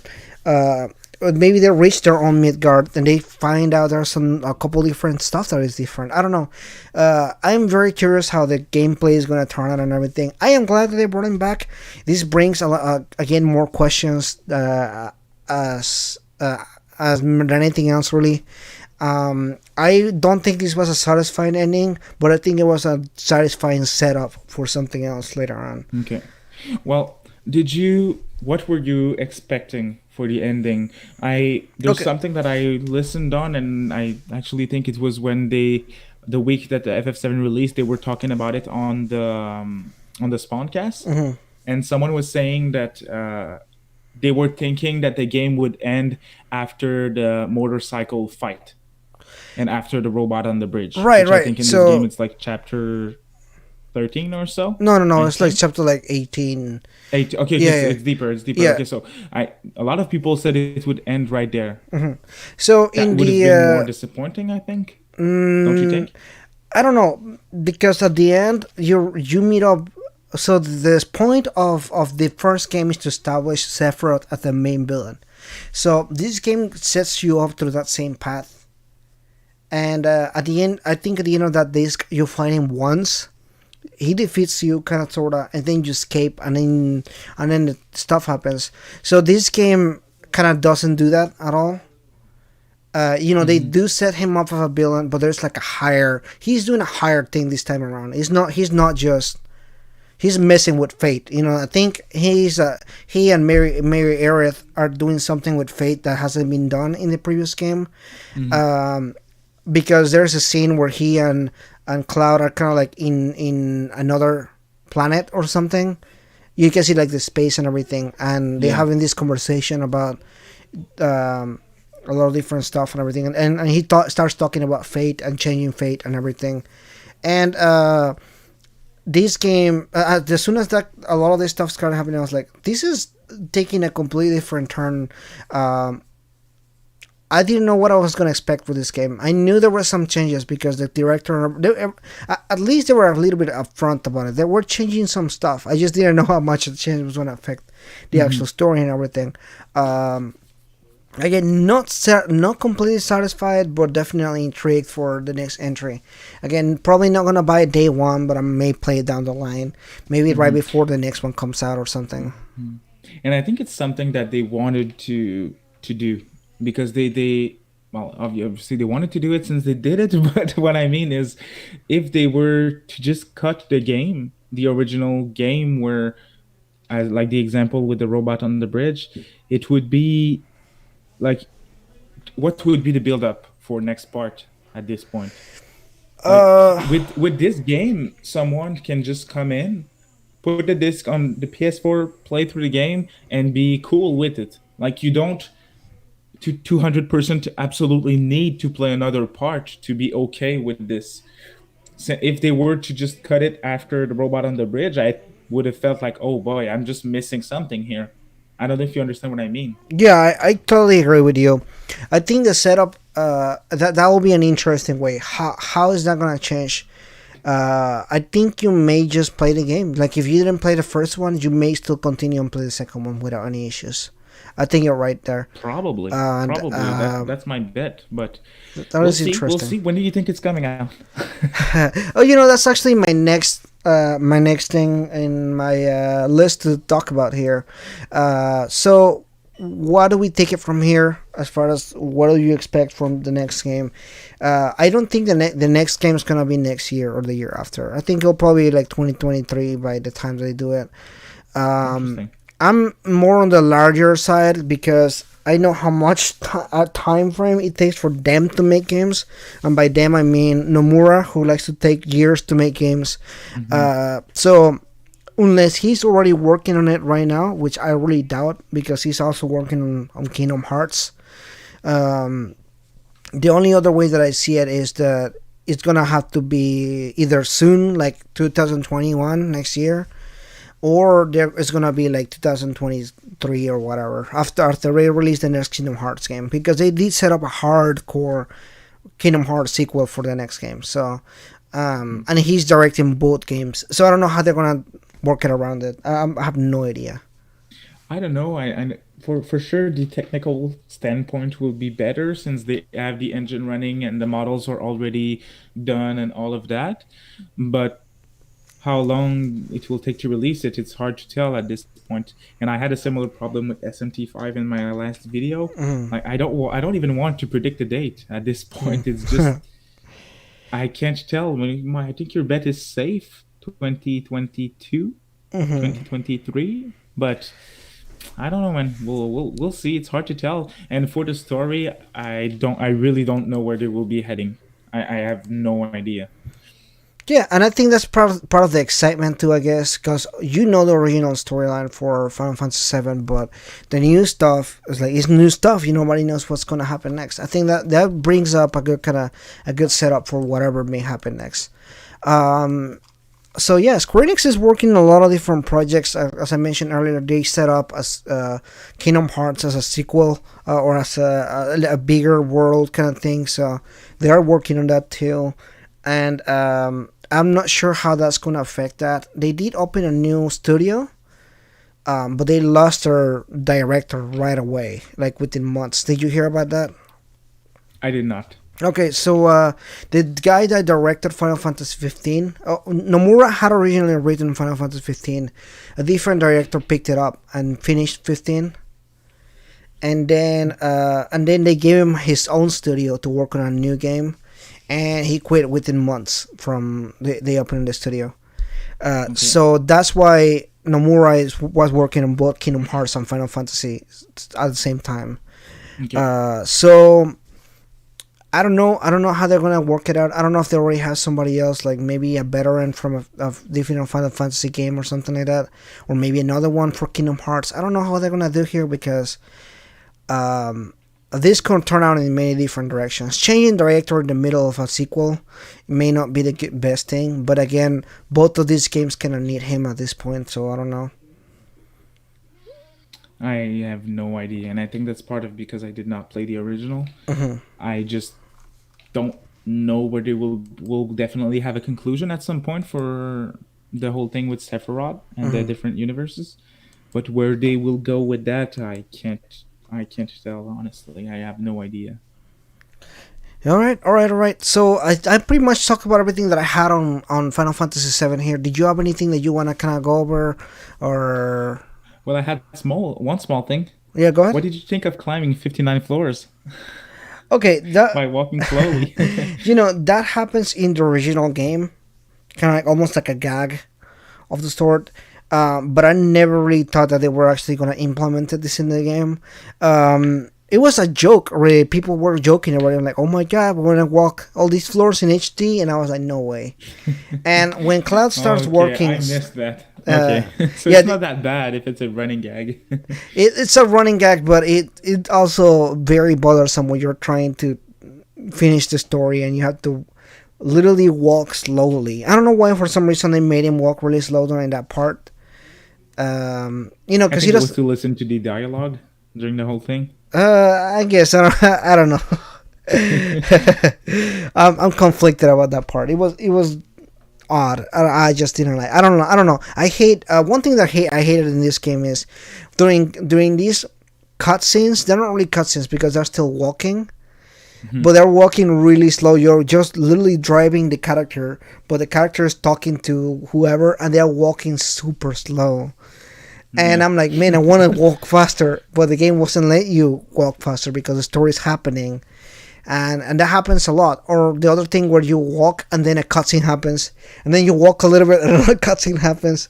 What's the point of that? Just go to the cutscene. Don't let me walk Yeah. for 2 seconds. Exactly. I don't need to walk it through. I'll Mhm. just sit down and listen to it. That's why I don't have a problem with long cutscenes in games where the story is major, like Yakuza that I'm playing through right now. That's a good example. Or Metal Gear would be another good example. There's long cutscenes, and I don't mind listening to them. I don't mind just turning off the power of my PS4 controller that has a battery of like 30 minutes. I don't mind putting it down and listening to the cutscene. I'd rather do that than to have to walk and be interrupted at every single minute, for sure. Yeah, yeah, that is sometimes, and because of my time frame and the way that I play games, sometimes I'm kind of like, man, I really wish that I could skip this dialogue, or like nothing is really going on, but they're mentioning the same thing they talk about like 3 times in a row already. I'm like, should I skip this cutscene? Am I gonna get something, miss something important? Uh, If it drags, for sure. But when you have a story that you don't want to miss anything about it, like the first time that I played P5, for mhm. example, I don't mind. That's what I meant. Yeah, But yeah. of course, for a story that you don't think is that interesting, or if they try to add filler content, if you can't skip it, well, that becomes a problem for sure. Yeah, yeah. I think this game, while it was really good in content, I think it had a lot of filler stuff. 30 hours for the first disc is a lot. It's Hmm. asking a lot for you. Originally, I think the first disc is maybe like 10 hours, maybe 15 hours at the most. The game itself is about 45 hours long. The whole three Okay. disc. Just to put it in perspective. So, this game itself took 30 hours out of your time when it should have probably done maybe 20 at the most. Okay. I did not complete a lot of side quests. Just did not feel like it, and when I saw what they were, this is when I decided to just skip them. I think this game had a lot of the bad side of RPG, and that kind of Mm, where my biggest criticism was when that kind of stuff. Like, you don't want an RPG where you don't really want to role play, when you don't really want to do the side quest, when you don't really want to do the mhm. stuff. It's just filler. It feels like filler is trying to make your game longer and everything. So I don't like that at all. I think that yeah, I just It it's avoidable. Like it's it's yeah. something that Uh-huh. was that they could have avoided pretty easily. I feel like, Or maybe do especially for this more type of game, this is something that I would have worked on a bit uh more right. because there's something that they can do with side quests.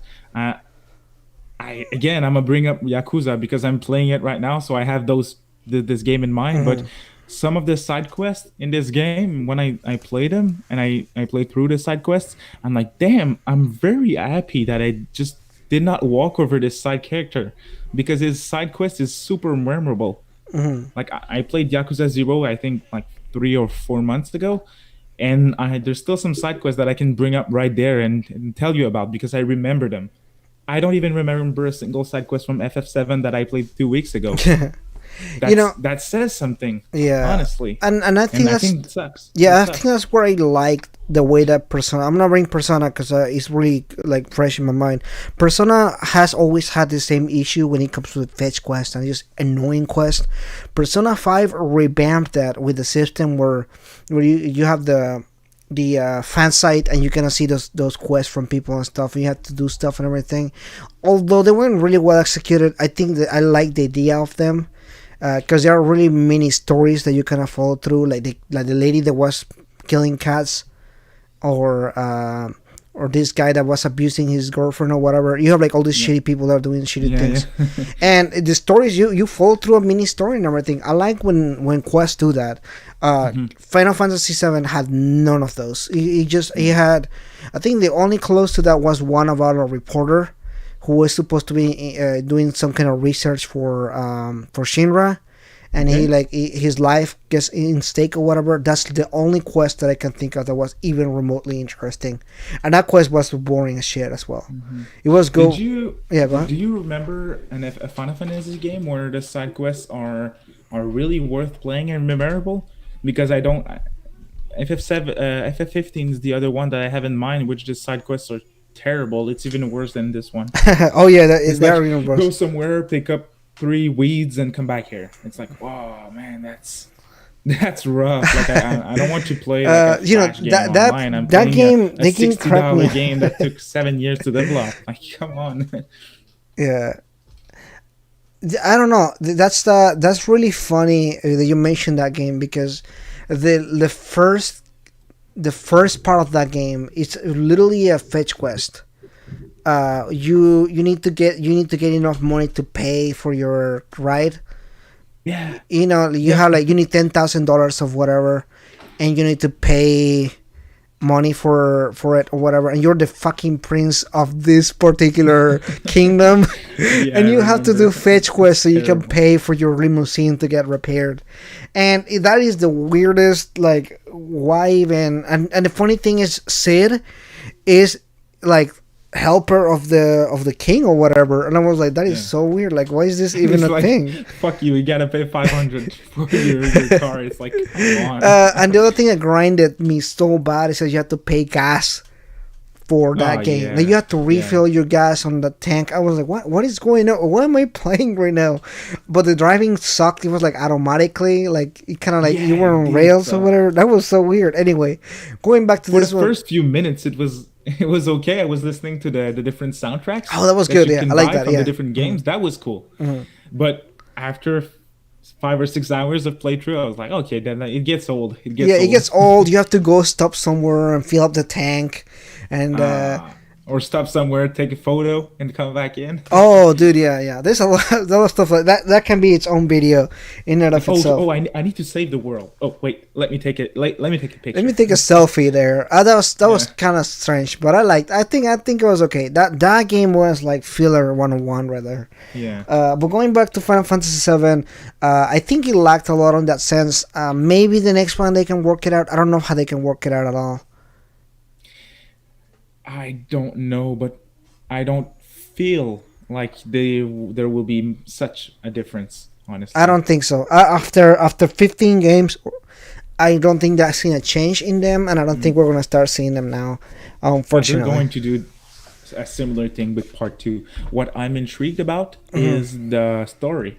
Yeah, yeah. I think that it's basically at this point the story and the soundtrack and the combat. I think they won't really change the combat. They Mhm. might go a bit deeper in it, but not that much. I think the story and the music. Well, for me, it's the only two things that I'm looking forward to. I want to know Mhm. where they will head with the story, and I want to listen to the soundtrack again. But Mhm. for everything else, like graphics, side content, side activities, I don't expect much Yeah, personally, yeah. and You're right. that's part of why I won't pick it up day one. Yeah, I think so too.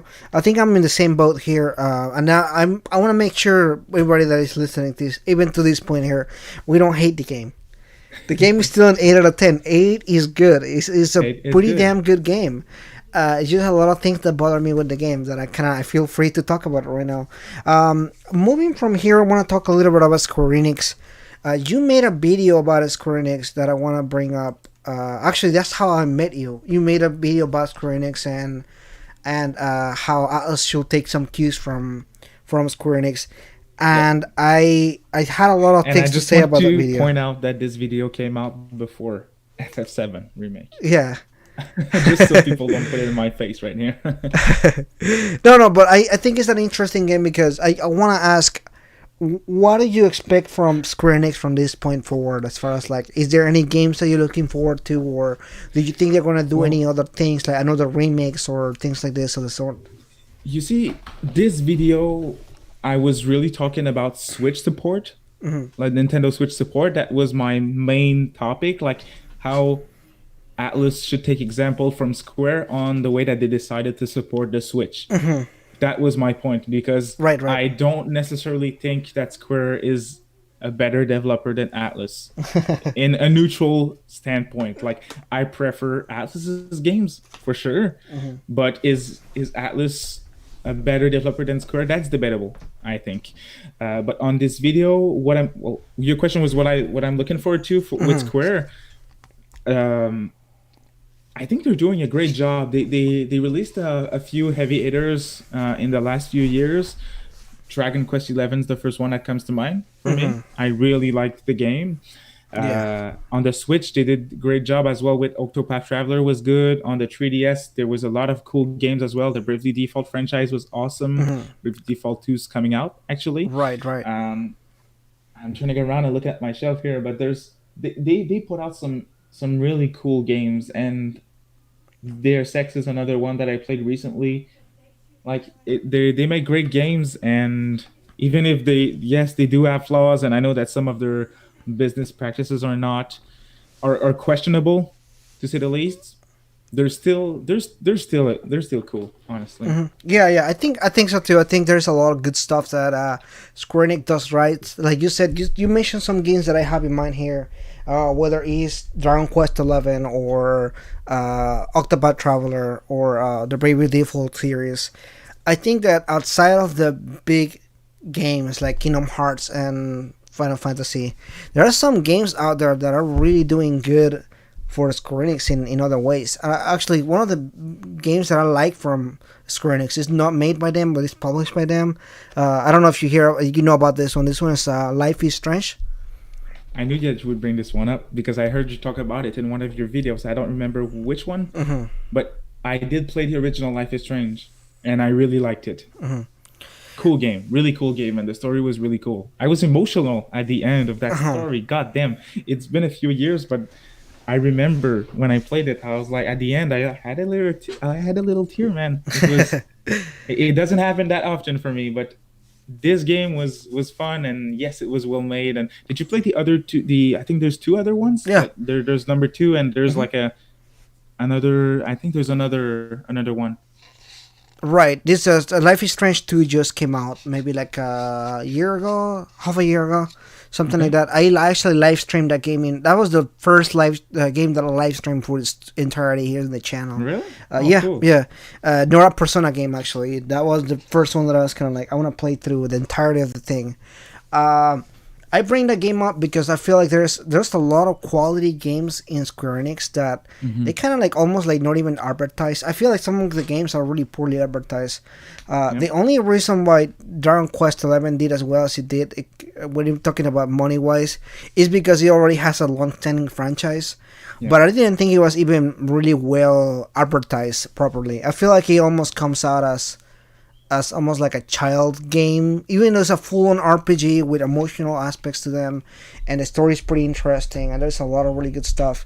I think that Square Enix has a really hard time marketing that game on the West for some reason. Same with a lot of the RPGs that they have. Like they marketed really well. What was this? The Octopath Traveler because it was a good like 16-bit Hmm. RPG style, HD game kind of thing. But when it comes to actually advertising these games, sometimes they don't do a really good job at it. I think I didn't know much about the uh, the Dragon Quest games until Dragon Quest 11. Actually, that was somebody here in the channel told me to play it, and I played it. That was the first time I was like, "Oh, dude, I missed out on this franchise for who knows how many years," and that was like the first one that I played. And Dragon Quest XI, the marketing was especially for the Switch version. Hmm. Nintendo published it. That might be why, but the marketing was really good. Was really good for this one. Hmm. We well, of course, the game's been talked about since before the Switch even launched. It Hmm. was confirmed for NX title. before it was even a Switch. Before the Switch was even a thing. Hmm. So yes, I 100% agree that the marketing sometimes, and they don't share their games enough before they come out. Life is Strange again is a good example. Is a really good example. No, I don't hear many people talk about it. I saw it in. I heard you talk about it in one of your videos, and I was like, man, we don't hear from that game that often, and it's sad because it's a really cool game. I like those type of games, Yeah, like yeah. the games where there's just a lot of dialogue and Hmm. you got to choose where you want to go. All of those games, like visual novels and Hmm. choose where the path's going. Another one that I want to play, and I know that I think you played it, Detroit Become Human. Yeah, yeah. I played that one. Yeah. Mhm. That's another one that I want to play. Uh, did you play Heavy Rain on the I PS3? played Heavy Rain. Yeah, I did play that game. Yeah, That that was was interesting. really good. Yeah, yeah, It was definitely. really good. I like those kind of games. I mentioned this, and this is gonna work already getting off topic here, but I talked about the idea of Persona taking cues from those games, or even Shin Megami Tensei, because these games already allow you to make choices. You know, whether it's small choices or whether it's bigger choices, or choices on dialogue and that kind of stuff. But I feel like it's really rigid, and sometimes like the options are the same thing. You can say yes or yes, but not really. You know, like definitely or probably. You know, whatever. But that's not really a choice. It doesn't really give you like a sense of depth to that kind of the choice aspect to them. But there are some Yeah, games like The Life is Strange or Detroit Become Human or Heavy Rain where the choices Telltale game. really feel like you're molding the game together. Even if you aren't really doing that, it does end up feeling that way because Exactly. that Exactly. illusion to how you decide to do things and everything is really well made. Um, In Persona, there's a lot of choices where you have to do a choice, but doesn't matter what you choose because the next few minutes will be the same. Doesn't matter what your choice is, and that is something that I feel they could improve upon with the Yeah, next yeah, yeah. installment. That's something that I feel like they can work on because of the way that they do things and everything. So definitely something to look forward to there. I feel like I will be interested to see if they were willing to do something like that. I don't know. Japanese developers have like a different approach to making a game, where they're either really traditional and they stick to the same formula for so many years, or they try to do it very different every single time that they do a different game. Hmm. Many games can come to example, even Final Fantasy. If we want to throw them under the bus here, every single game that they do, they change the way that they do the battle aspect, or every single or the leveling aspect. You know, it's always different and everything. Uh, so yeah, I mean, it will be really interesting to see if Atlas takes some cues as far as like how to do that kind of stuff from some Western games, because all of the games that are mentioned are pretty much Western games with very Western ideas, and I'll be interested to see if they're willing to do something different on that aspect. With the new director, maybe it can work out. Who knows? You know, it can work out. I don't know. But going to your actual video about Switch, uh, because I want to talk about the Switch for a minute. I love the Switch. In fact, I bought the Switch day one when it was announced. I pre-ordered the thing. Actually, I wasn't able to pre-order a American Switch. I had to buy one from Really? Canada. Yeah, Oh wow, interesting. yeah, it was sold out, but I bought one from Canada, so I have a Canadian Okay. Switch. Oh, you Uh, have a switch from here. yeah, Well, there was shortages here as well when it came out. I bought it day one because Zelda. I had it pre-order me too. for a Me long too. Yeah. time because of Zelda, Hmm. and I picked it up at a midnight launch actually. Uh huh.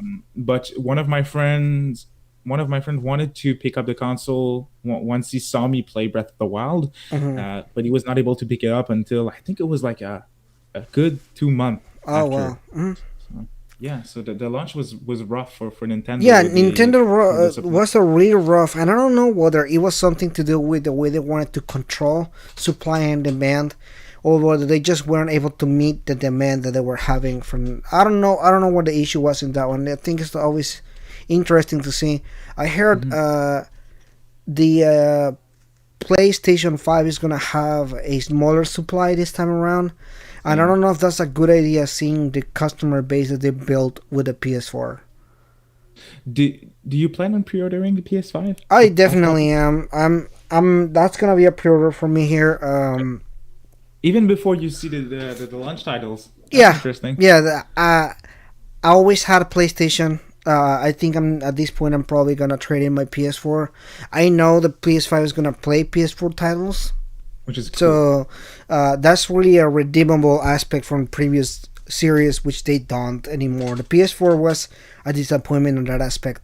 Um, but yeah, I'm definitely I'm gonna get thinking a back about yeah. when we're talking, when I'm getting this question, do you plan on picking it up day one? I think back on the PS4 launch. There was not any incentive for me to just pick it up day one. So that's why I'm still on the fence Mhm. about it. Right. I was just looking at the titles, and for me, it's all about the titles, the games, because I have a major backlog on the Mhm. shelf that I need to complete. So if the PS5 comes out in October, Yeah. like the last few rumors that we had, Mm.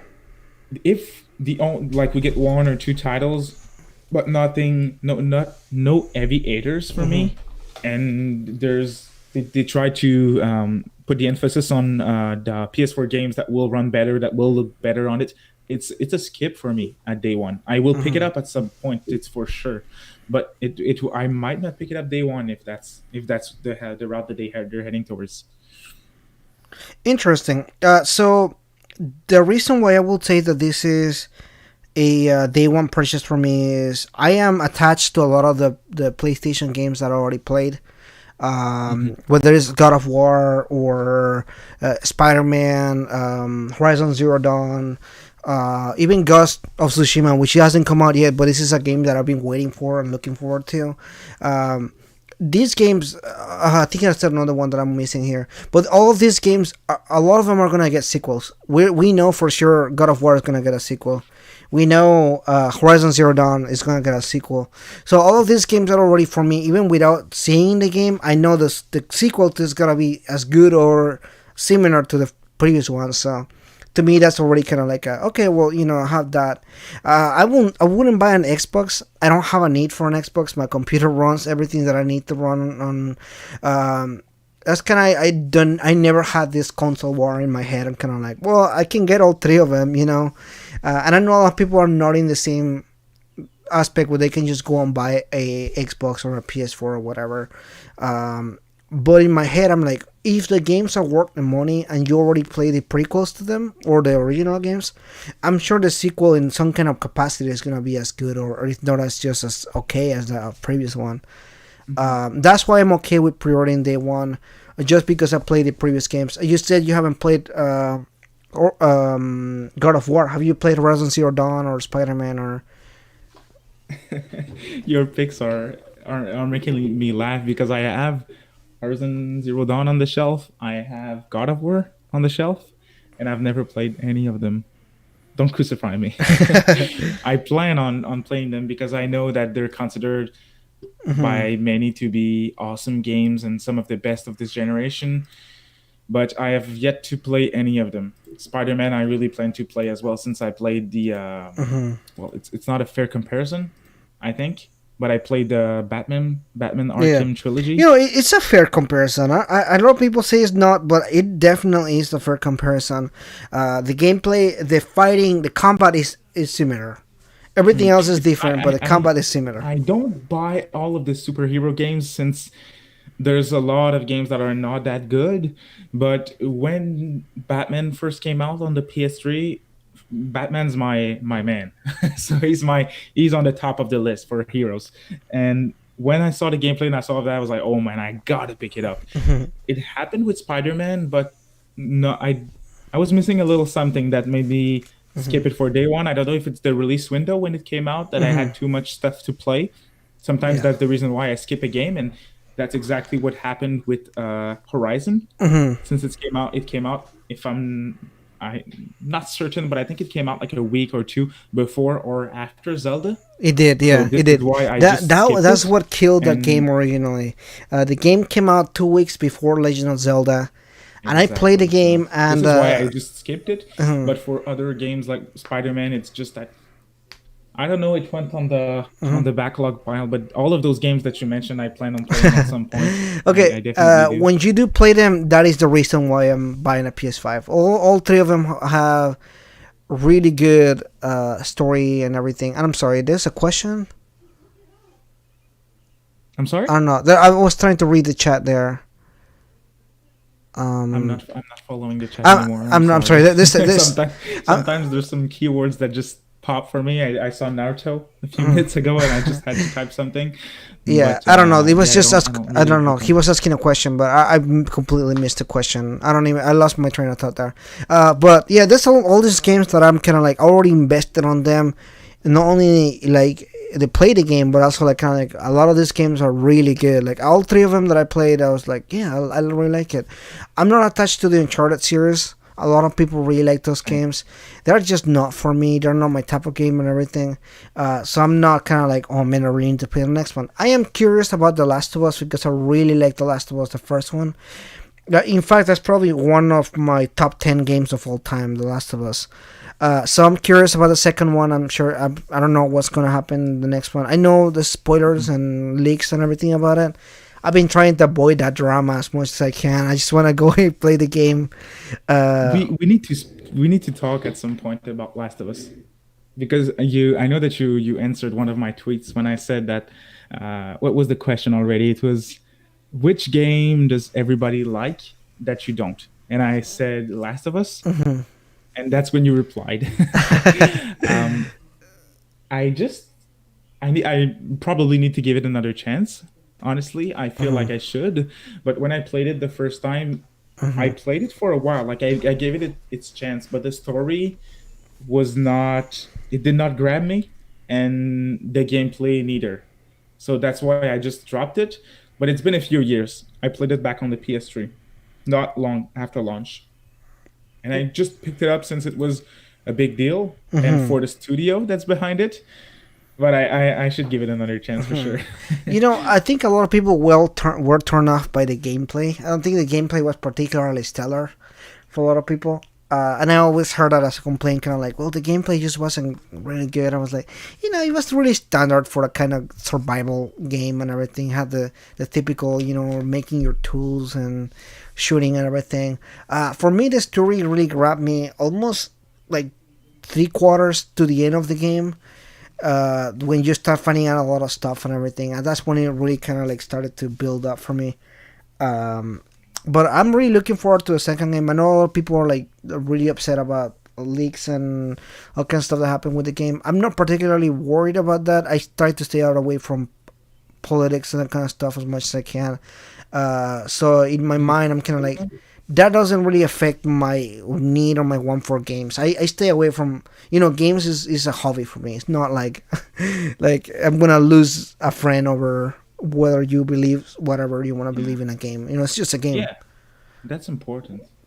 The drama is intense for Last of Us Part Two right now. Yeah, yeah. I even if it happened with some of my favorite franchises, I would not react the way that some people are reacting on Twitter. Yeah, I see some people are like they went from loving this game to absolutely hating it and everything, and I'm just kind of like, all right, look, the game's not coming out of nowhere, like, and I don't want to spoil the game, or I don't want to talk about it in detail about it because I don't want to talk about the drama itself, but a lot of the plot points that people were kind of upset about were things that they kind of hint on the first game, so it's not a completely unexpected and kind of like, oh, why is this? I think one of the things that one of the bigger complaints is that Ellie is lesbian or she likes girls. In the first game, is something that happens. She has a girl that she kisses in the game. So I don't like. I Did we say, saw that in the trailer? yeah, Am I crazy? yeah, Yeah, yeah, I think we yeah, saw that yeah, right yeah. In in the trailer, trailer yeah, yeah, yeah. at E3 at some But point. in the original game, she also kisses a girl, so it's not like Okay, completely like out of nowhere. Like it's not a completely. people are mad about that. Yeah, people were mad about that. There's a lot of different stuff. I don't want to go into detail about it. It's not important. It doesn't Yeah, matter. sorry, Uh, but that makes me react. I'm like, but come on, that's yeah, it's like 2020, and people need to grow up. yeah, a little bit like, and it doesn't make sense because it was already a setup for. If you like the first game, you know about this. Why is this an issue now? Kind of thing. Mhm. But anyway, that's it in that thing. I'm just kind of rambling about other games at this point. Did you have anything related to Final Fantasy, kind of bringing it back that you kind of want to discuss or anything? Well, I think we summed it up pretty well. So again, if we want to end it with a line or two, I think the game is good, but it has flaws. and this is why there's an 8 out of 10 for both of us. Yeah, yeah. I think it's still a good game. I think I'm curious for the next installment in the series to see what happens next and everything. But I'm not particularly losing any sleep over when the game's coming out or anything like that. Same. We'll have Uh, to discuss the next parts. yeah, whatever happens next, I'm curious and everything, but I'm not particularly like we need this game tomorrow. You know that there's a lot of games that I'm kind of really looking forward to, but that's not gonna be one of them. I think. What do you have for this year that you're kind of looking forward to? If you don't mind me asking, right before we um, wrap up. Yakuza 7. Yakuza 7, okay. Is Yeah, that like for a sure. dragon? Xenoblade. Hmm. What else is coming out this year at this point? So those were the two that I had in mind right away. But coming, Cyberpunk, is it this year? Yeah, Cyberpunk Cyberpunk. is this year, yeah, in Look October, I forward to think. Cyberpunk. Um, I'll pick up Catherine again. Yes, I'm crazy. I'll pick it up again. Yeah. um, what else? What are your picks while I look at that? Um. So I have The Last of Us. I mentioned The Last of Us 2, which is not on the top of my list though. Ghost of Tsushima is definitely there. Sure, for sure. Persona 5 Scramble. I played it in Japanese, but I'll be honest with you guys. Um, Half of the game is kind of lost in translation, just simply from not understanding enough Japanese.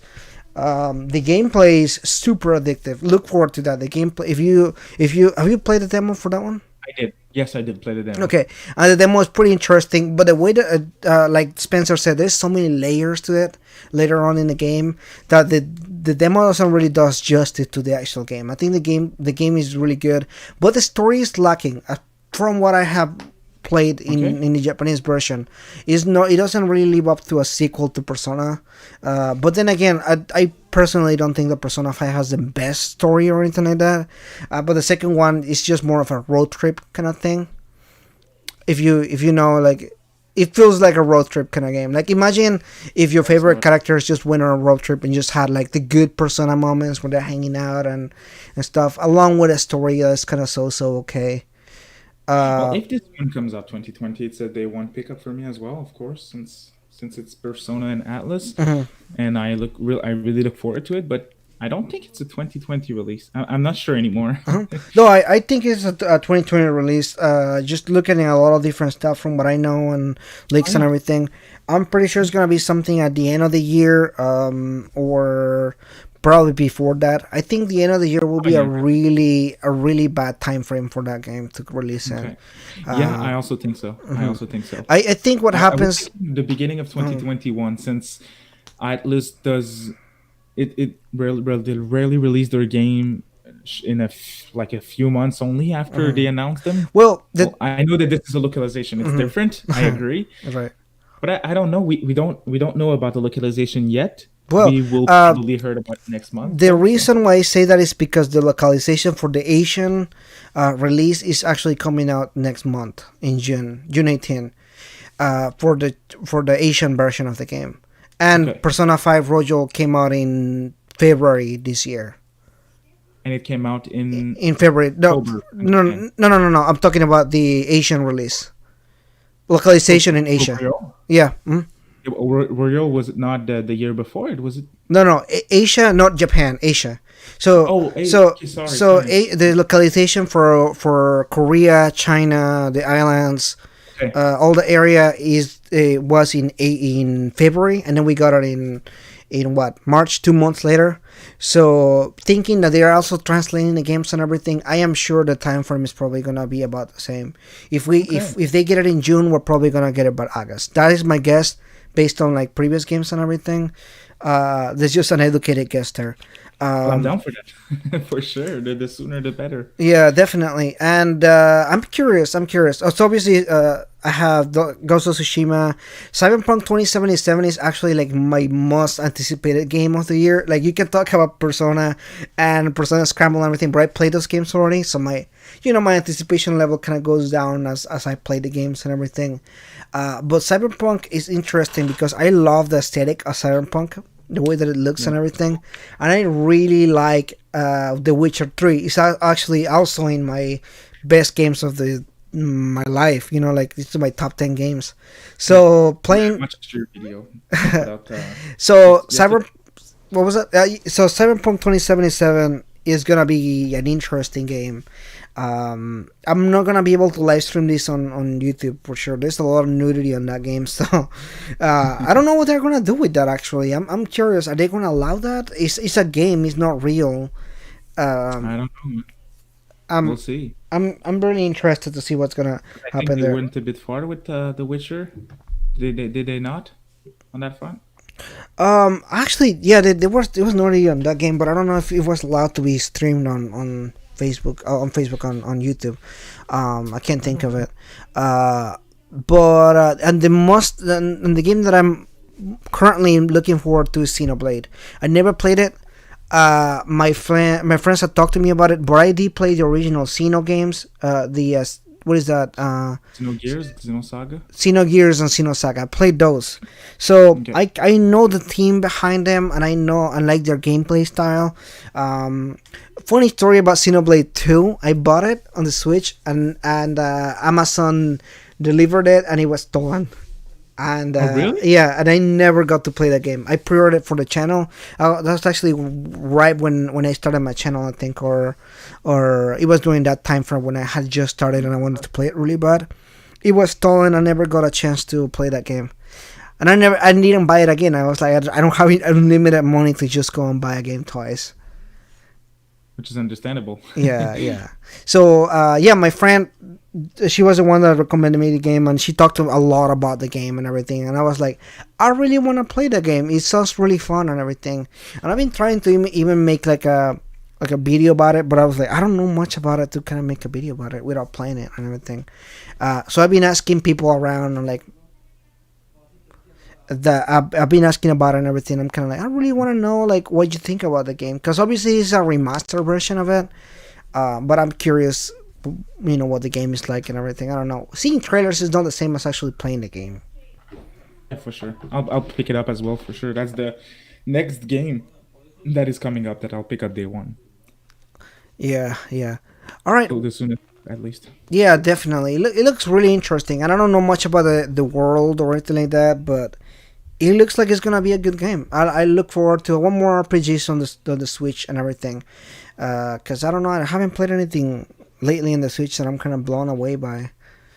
Um, Oh, same man, same. I'm a Nintendo fan, but in the recent months there was not that much for me. At mhm. least some people are gonna bring Animal Crossing, but I'm not a fan, so I just skipped that one. Especially since it came out at the same time as P5 or close to it at least. Yeah, yeah. So that's why I skipped it. But in the last for 2020, we there was not a lot of releases, so you're not to blame here. Right, yeah, I don't know. I don't know what's going on, and I know there's a lot of people that are playing the game. You know what you were talking about.